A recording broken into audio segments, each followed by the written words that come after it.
तुमचे केस विंचरल्यावर जर असे ड्राय आणि फ्रीझी दिसत असतील आणि तरीही तुम्ही ते सतत विंचरून किंवा सिरम लावून सरळ करण्याचा जर प्रयत्न करत असाल तर हा व्हिडिओ शेवटपर्यंत नक्की पहा।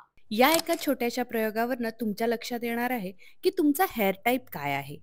सगळ्यात आधी आपल्याला छानपैकी केस डिटँगल म्हणजेच केसातला गुंता काढून घ्यायचा आहे।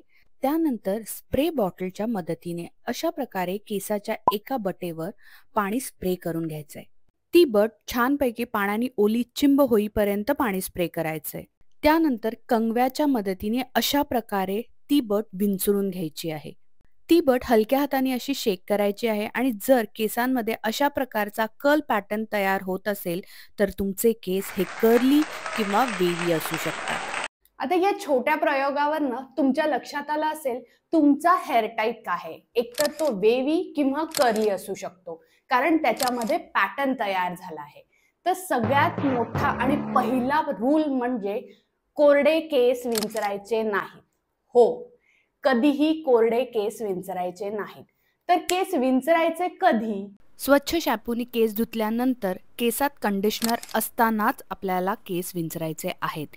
कंडिशनर हे नेहमी फक्त केसांच्या लेंथवर लावायचं आहे, स्कॅल्पवर लावायचं नाही। नुसते केस विंचरायचे नाहीत तर त्यातला गुंताही काढायचा आहे। अशा प्रकारच्या मोठ्या दाताच्या कंगव्यांनीच आपल्या केसातला गुंता सोडवायचा आहे जेणेकरून केस कमी तुटतात। केसातला गुंता सोडवताना नेहमी खालच्या बाजूने सुरुवात करून वरती वरती केसातला गुंता सोडवायचा। कंडिशनर लावून गुंता सोडवल्यानंतर नेहमी कोमट किंवा थंड पाण्याने केस धुवा। सगळे म्हणतात ओले केस विंचरल्याने ते तुटतात, असं काहीही नाहीये।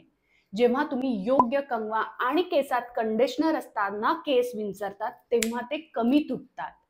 कंडिशनर धुवून झाल्यानंतर अशा प्रकारे कर्ल क्रीम दोन्ही हातावर घेऊन संपूर्ण केसांच्या लेंथवर लावायचं आहे, स्कॅल्पवर लावायचं नाही। कर्ल क्रीम लावताना केसात थोडं पाणी असलं पाहिजे।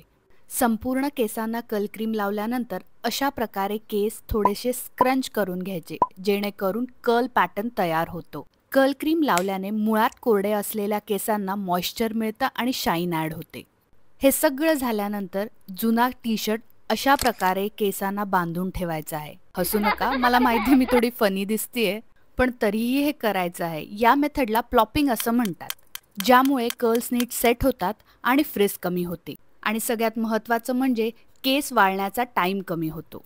प्लॉपिंग काढल्यानंतर तुमचे कर्ल्स हे असे दिसतात। आता हे कर्ल्स तुम्ही एअर ड्राय करू शकता किंवा डिफ्यूज करू शकता। महत्त्वाची टिप म्हणजे केस ओले असताना ते वाळत असताना त्याला खूप वेळा हात लावायचा नाहीये, नाहीतर ते फ्रिझी होऊ शकतात। केस संपूर्ण वाळल्यानंतर असे सुंदर कर्ल्स दिसतात। आता हे कर्ल्स असेच टिकवण्यासाठी तुम्हाला पुढच्या इम्पॉर्टंट टिप्स फॉलो कराव्या लागतील। आता हे सगळं झाल्यानंतर रोजच्या सवयींमधल्या काही गोष्टी तुम्हाला बदलाव्या लागतील। हे साधे रबर बँड्स वापरणं बंद करावं लागेल आणि त्याच्या जागी असे सॅटिनचे रबर बँड्स विकत घ्या। याच्याने फ्रिक्शन कमी होतं, त्याच्यामुळे केस कमी तुटतात आणि फ्रिज कमी होते। रात्री झोपताना कॉटनचे पिलो कव्हर्स बंद करून सॅटिनचे कव्हर्स वापरा, ज्याच्याने फ्रिक्शन कमी होतं आणि फ्रिज कमी होते। आणि डबल प्रोटेक्शन हवं असेल तर सॅटिनच्या रबर बँडनी अशा प्रकारे लूज बन बनवायचा आणि अशा प्रकारे सॅटिन आणि सिल्कचे बोनेट मिळतात। ते बोनेट तुम्ही रात्री लावून सॅटिनच्या पिलोवर झोपू शकता। यामुळे केस डबल प्रोटेक्टेड होतात आणि अजिबात फ्रीज होत नाही।